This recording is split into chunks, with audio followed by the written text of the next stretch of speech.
Hello everyone, welcome to my review of Season 2, Episode 4 of Supergirl, titled Survivors.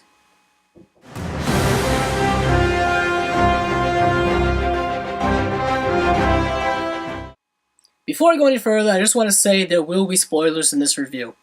The first thing we see in this episode is a glimpse at Daxam in its last final days. We get to see how Mon-El came to Earth, or at least how he left Daxam, and what we see is that while there was destruction raining down on Daxam because Krypton was exploding, we got to see that Mon-El jumped into a Kryptonian ship. We're not really quite sure how that got there, but all we know is that he jumped in that ship and he made his way to Earth. But what we also find out is that he was a personal bodyguard to the royal family of Daxam. Specifically, looks like the Prince of Daxam. It was also very similar to the way Kara and Clark ended up on Earth. In this case, it seemed like the prince and him had a close relationship, at least enough to where the prince was willing to essentially let him take this lifeboat off of Daxam. But Mon-El is not the only survivor in this episode that we got more information about. We got a lot about Miss Martian, or Megan Moores. We got to see that she is involved in some underground alien fight club that is run by Veronica Sinclair, also known as Roulette. She is another villain from the comics that they have incorporated into the show. And what we learn is that maybe she is not all what she seems to be, as we saw in the very last moments of the episode, that she is not one of the benevolent green Martians like John Jones. She is one of the white Martians who committed, from what we understand, atrocious genocide on the green Martian populace on Mars. So that's going to be interesting to see where that goes going forward, because how soon will John Jones find out the truth about Megan Moores? I really liked how they were able to use this underground fight club to once again explore the themes of this alien culture and what it really means to be an alien in this foreign land. People really don't seem to care about you at all. They don't seem to view you on an equal level, specifically when it comes to relationships between humans. Because as we saw in this episode, these fight clubs are attended by these upper crust, very wealthy people who kind of just watch this as someone would watch a live sporting event. Kind of very reminiscent of the old Roman gladiatorial games. But the difference being is that those ancient gladiatorial games were attended by the mass populace of people and were used as a form of entertainment for the masses. This is used as an exclusive thing for the upper crust of society. Also, it's very interesting to see that what would have happened if Supergirl had crash-landed on Earth and taken a very different path in her life? Would she have ended up like one of these aliens, kind of fighting tooth and nail in these gladiatorial fights?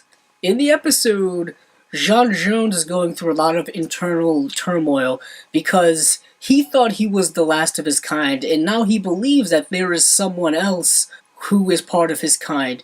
So he is trying to find out ways to connect with this person.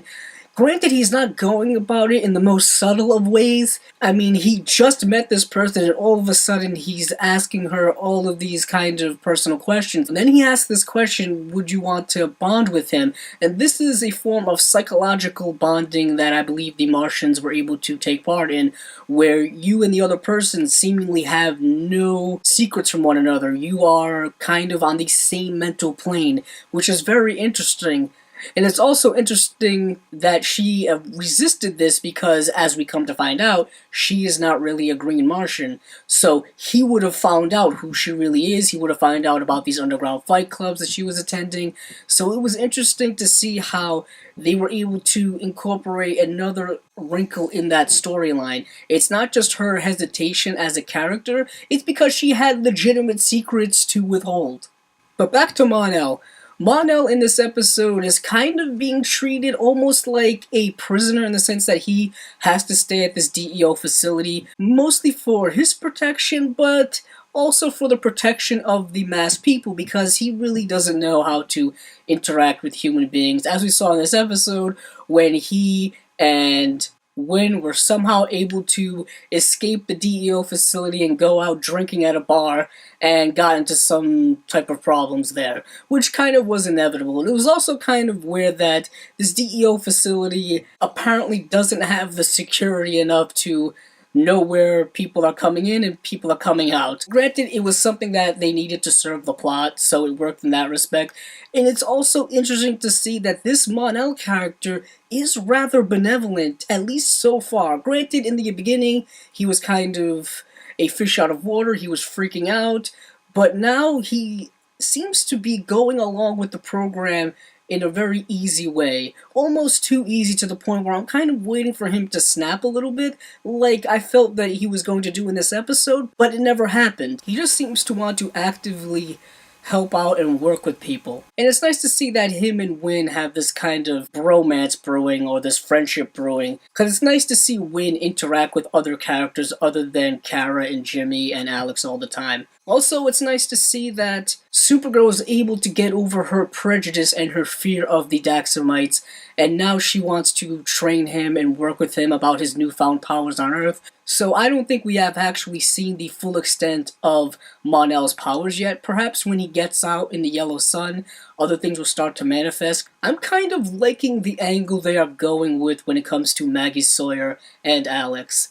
I like the fact that they have this type of friendship, or perhaps something more brewing, because you saw the scene where they investigate this alien body, and they were very much in sync, as if they had been doing this for years, as if they were partners. They were finishing each other's sentences, they knew where each other's minds were going. It was very interesting to see a character be that in sync with one after having recently just met them. I'm hoping they fully explore that later on. I know we saw later in the episode where it is revealed that Maggie Sawyer is in a relationship with someone, and we saw a little glimpse of sadness and jealousy on Alex's face. Will this eventually lead to some type of romantic relationship between the two later on? I think the show is foreshadowing that right now, but you do never know. We've never really seen Alex explore any type of personal romantic relationships, so we are not quite sure what her affiliation is in terms of sexuality. Whether she is gay, bisexual, straight, it really doesn't matter. I just hope if they do explore that angle, that they explore it well when it comes to writing and plot and things like that. I have a feeling we are going to see Roulette again, because as we saw at the end of this episode, when she was caught, she was immediately let free under suspicious circumstances. There is some type of power player or some upper crust person that probably pulled some strings to get her released, because as we've seen, her clientele is rather powerful people in National City. These people are the movers and the shakers when it comes to politics and businesses and things like that, so I'm not quite sure who was pulling the strings there, but it could be someone they are waiting to reveal, or it could be someone we already know. It could have been Lena Luthor for all we know. Granted, in the episode, when she was on screen for a brief moment, she pretty much said that she doesn't approve of what Roulette was doing when it came to how she treated the aliens and that type of entertainment, but for all we know, she could have been lying. Overall, I have to say this was a very good episode of Supergirl. We got to see the origins of Mon-El, we got to see Megan Moores and what she is all about. We also got to see John Jones dealing with his past and dealing with what happened with the Martians. We also got to see a little bit more happen with Alex and Maggie Sawyer, as well as Supergirl working at Catco as a reporter. We're still seeing a lot of inexperience when it comes to that. There was a great scene with her and Snapper Carr where she comes in with this idea, but she has done none of the journalistic work that you're supposed to do when you are working on a story. It just shows how very inexperienced she is at this job. Journalism is not something where you can just pick it up right away. It's something that people go to school to learn for years and stuff like that. It's not just something you can automatically do, as she's learning right now. But with that being said, this has been my review of Season 2, Episode 4 of Supergirl, titled Survivors. If you like this video, please check out my other episode reviews of the superhero-related television series.